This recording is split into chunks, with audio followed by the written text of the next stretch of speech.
किसी भी सोमवार की अष्टमी के दिन शिवलिंग पर अगर लगा दिया जाए, जिंदगी में दुख तुम्हारे आसपास भी नहीं भटक सकता, सुख की अनुभूति होगी। शिव महापुराण की कथा कहती है, बड़े ध्यान से सुनना। कभी जिंदगी में अगर मौका मिल जाए, कभी जीवन में तुम्हारे घर में गौ माता हो या कोई गौशाला हो और तुम्हें मालूम है कि ये गाय का ही दूध है, ये गौ माता का ही दूध है, तो कभी जीवन में अगर मौका मिल जाए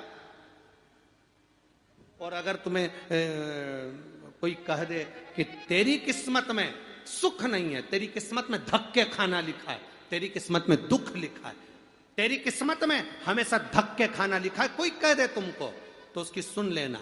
और आखिरी में केवल बेलपत्री का ये बीच वाले भाग पर गौ माता, अगर देसी गाय अगर कहीं हो, उसका अगर दूध सुबह का समय का मिल जाए, शाम का दूध नहीं, सुबह का यदि दूध मिल जाए, इस बेलपत्री के मध्य भाग में, आप लोग आस्था चैनल पर आप इस पत्ती, बीच की पत्ती के मध्य भाग में थोड़ा सा दूध लगाकर, नीचे के भाग में भी थोड़ा सा दूध लगाकर, दोनों पत्तियों में गाय का घी लगाकर भगवान शंकर के शिवलिंग पर कभी मौका मिल जाए जिंदगी में एक बार, किसी भी सोमवार की अष्टमी के दिन शिवलिंग पर अगर लगा दिया जाए, जिंदगी में दुख तुम्हारे आसपास भी नहीं भटक सकता, सुख की अनुभूति होगी। दुख में भी सुख आएगा, किस्मत में दुख लिखा है वो तो आएगा, पर दुख में भी सुख की अनुभूति होगी। आएगा दुख, पर दुख भान नहीं होने देगा। पांवों में अगर ठोकर लगी है तो थोड़ी तो चोट लगेगी, पर जूता पहने हो तो ज्यादा लगेगी क्या? जम के तो बोलो रे, नहीं लगे, क्योंकि जूता पहन रखा है, तुमने पहले से सेफ्टी कर रखी है, तो चोट नहीं लगेगी। ठोकर लगी, कष्ट हुआ, पांव में थोड़ा कष्ट हुआ, पर इतना नहीं हुआ। अगर नंगे पैर होता, चोट लगती तो ज्यादा लगती। अष्टमी बहुत सुंदर दिवस है, बहुत बहुत बधाइयां महाराज। सोमवार की अष्टमी का मतलब आपको इंदौर की कथा में बताया था, जिस दिन शंकर और पार्वती के मिलन का दिवस हो, और केवल एक माता पार्वती के अकेले मिलन का नहीं, 64 योगनियां तक भगवान शंकर से मिलने के लिए आती है। जिस लड़के की शादी नहीं हो रही हो, सोमवार की अष्टमी पड़ने पर एक लाल फूल चंदन में लगाकर, जहां पर अशोक सुंदरी का स्थान है, उस अशोक सुंदरी वाले स्थान पर ले जाकर, अगर सोमवार की अष्टमी पड़ने पर लड़का या लड़की जिसका विवाह नहीं होता वो चढ़ा देता है, मात्र 3 महीने में उसका विवाह पक्का हो जाता है। मात्र 3 महीने। अशोक सुंदरी का स्थान शिव। बहुत तकलीफ है और नहीं हो रहा काम, बहुत दिनों से लगे हो, नहीं हो रहा, हरा मूंग ले जाओ। मूंग के दाने तो रहते हैं घर में, केवल 31 मूंग के दाने लेकर जाइए, 31 चावल के दाने लेकर जाइए, और 31 ही बेलपत्र लेकर जाइए। जिस दिन सोमवार की अष्टमी हो, कौन से दिन? सोमवार की अष्टमी हो, उस दिन शंकर जी के मंदिर में जाओ, 3 चीज लेकर जाओ, मूंग के दाने, चावल, बेलपत्र। चावल जो 31 लेकर गए हो, अपनी कामना कर कर शंकर जी की देहली पर रख दो, चौखट पर, कहीं पर भी एकांत में उसको रख दिया जाए। मूंग के जो दाने लेकर गए हो 31, वो नंदी के पास में, जो नंदी का पांव ऊंचा रहता है, उस पांव के पास रख दीजिए। और जो 31 बेलपत्र लेकर गए हो, वो 31 बेलपत्र अशोक सुंदरी वाली जो जगह है, आपको पहले बताया है कथा में, अशोक सुंदरी जी का स्थान, ये शिवलिंग, ये जलाधारी जहां से पानी बहता है, उसके बीच में एक मोटी सी लाइन होती है, जो शंकर भगवान की छोटी लड़की अशोक सुंदरी का स्थान है। शिव जी के 13 बच्चे हैं, 13 बच्चे में सबसे छोटी लड़की अशोक सुंदरी यहीं पर विराजमान होती है, जहां से पानी नीचे गिरता है।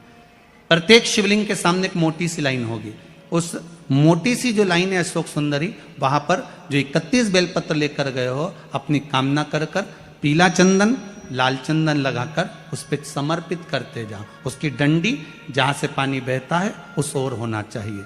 आप निवेदन कर कर देखो, एक सोमवार की अष्टमी पर कर कर देखना, दूसरी सोमवार की अष्टमी आएगी, अपने आप आपका काम हो गया होगा।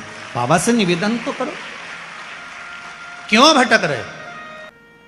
एक मात्र शिव मंदिर में झाड़ू लगा रही हैं अहिल्याबाई। साधारण सा भाव है, केवल एक झाड़ू।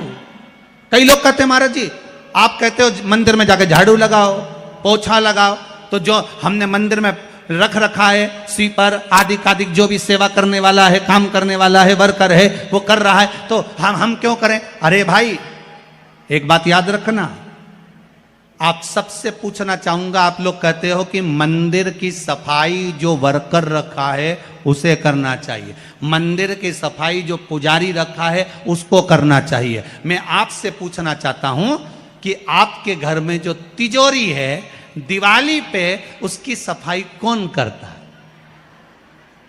नौकर करता है? अरे बोलते तो जाओ। नौकर करेगा? नहीं। वर्कर करेगा? नहीं। स्वीपर करेगा? नहीं।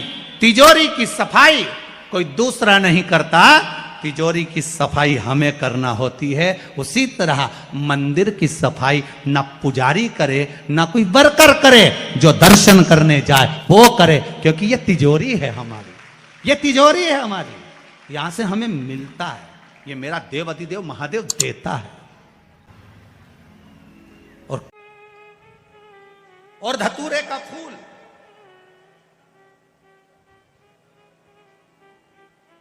कांटे वाला धतूरा, और उसमें लगने वाला एक पुष्प। आस्था चैनल पर आप लोग देख रहे होंगे धतूरे के फूल का दर्शन।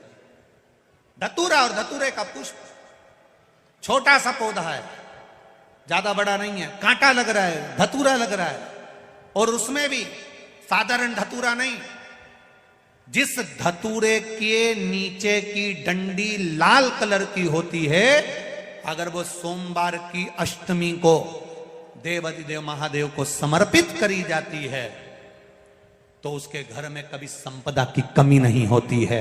वो धतूरा है, साधारण नहीं है।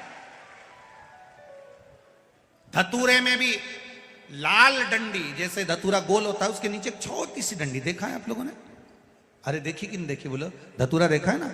धतूरे के अंदर एक नीचे छोटी सी डंडी होती है, जब तोड़ोगे तो वो डंडी का कलर अगर लाल है, वो डंडी का कलर अगर लाल है, और कभी हम तो कहेंगे जैसे बड़ी बीमारी जिसको हो जाती है, लीवर किडनी कैंसर आदि बड़ी बीमारियों से जो जूझ रहा होता है, प्रयास करो, प्रयास महामृत्युंजय का जाप कर कर, महामृत्युंजय का स्मरण कर कर, एक लाल डंडी का धतूरा प्रयास करना, एक धतूरा मिल जाए या 5 धतूरे मिल जाए किसी भी एकांतेश्वर महादेव पर, जो शिव मंदिर एकांत में हो, जहां कोई जाता आता नहीं हो। वैसे तो अब बहुत मुश्किल है कि ऐसा मंदिर मिल जाए जहां कोई जाता आता नहीं हो, पहले की बात दूसरी है, अब बात दूसरी है।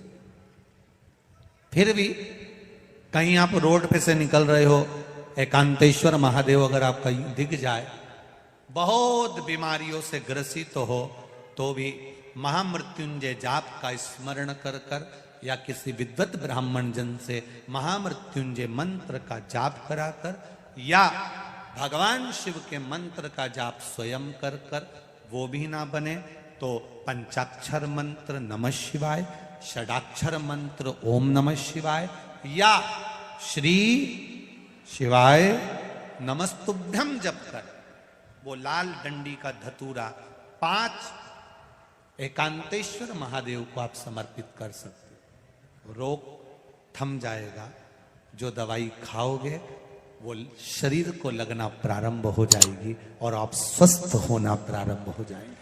अगर बड़ा रोग, देवी शंकर के मंदिर में जाओ, शिव जी का पूजन कर जब वापिस आओ तो शंकर भगवान के मंदिर में जो बाहर नंदी बैठता है उसके कानों में ओम नमः शिवाय बोलकर अपने मन की कामना उसके कानों में बोलकर आप आ जाइए, आपकी कामना 3 महीने में पूरी हो जाती है। नंदी के ईश्वर भगवान का स्मरण करिए। अगर 7 बेलपत्र आप शंकर को समर्पित करते हो तो 1 बेलपत्र नंदी भगवान पर भी अवश्य समर्पित करिए। नंदीश्वर भगवान शिव को समर्पित, 1 बेलपत्र नंदी केश्वर की ओर चढ़े। और बहुत ध्यान दीजिए महाराज, अगर कोई काम अटक रहा है, नहीं हो रहा, बहुत प्रयास करा, तो भगवान शंकर के मंदिर में 5 बेलपत्र चढ़ाइए।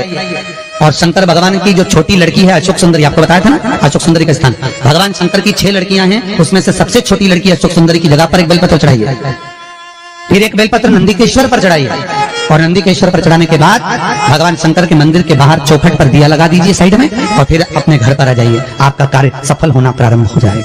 नंदीकेश्वर, भगवान नंदीकेश्वर का स्मरण कर लेने पर जीव आनंद सुख की अनुभूति करता है, आनंद सुख को पाता। भगवान नंदीकेश्वर का पूरी दुनिया में केवल एक केदारनाथ ही एक ऐसा है जहां पर ओम कुंड विराजमान है। कौन सा कुंड है वहां पर? ओम कुंड।